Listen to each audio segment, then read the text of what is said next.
Hi, my name is Jacob Fryer, and I'm going to take you through the Module 5 Action Research Project presentation.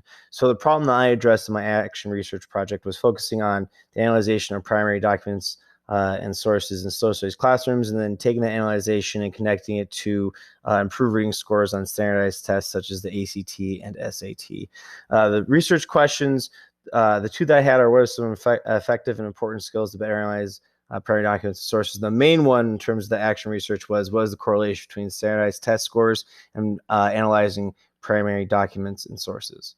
So some of the methodology and supporting literature that I had, this first one is from Donner, and in her article, in her peer review article, she really focused on data analysis and using primary sources to help improve understanding introduction to different portions of primary sources. The next one was from Enders, and Enders did a really good job of talking about the necessity of having primary sources in social studies classrooms to really create that authentic learning experience in social studies classrooms. And then the last one that I had in terms of supporting literature was from Grant, and Grant really focused on the need to take primary sources and include that as authentic assessment on standardized tests.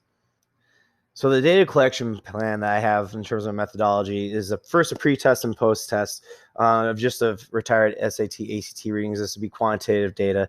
And then student surveys regarding their comfort understanding with these primary sources and analyzation of it. That's also quantitative. And the last one, student journals after each primary source, talking about how they feel, what they're comfortable with, what they weren't comfortable with, where they felt they succeeded, where they felt they struggled. And this would be qualitative data. In terms of my action plan, the big two things: driving forces. There needs to be a strong place and plan. There needs to be a strong plan in place, there we go, for students to analyze primary sources and have students use these primary sources on a regular basis and provide constructive feedback for them. The restraining forces, really just the lack of instructor knowledge of primary sources and then the lack of instructor knowledge of analyzation of primary sources. And in conclusion, the role of primary sources in social studies classrooms, I feel, is paramount, and I feel the importance of the analyzation in terms of standardized test reading scores is also very important.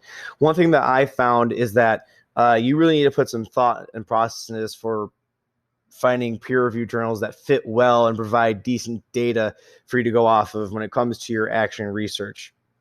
And then also just the importance in general of action research and how action research allows professionals to improve on their practice and improve it and bring that to their colleagues in their administration and other teachers. In terms of, here are my references, and that is my presentation. Thank you.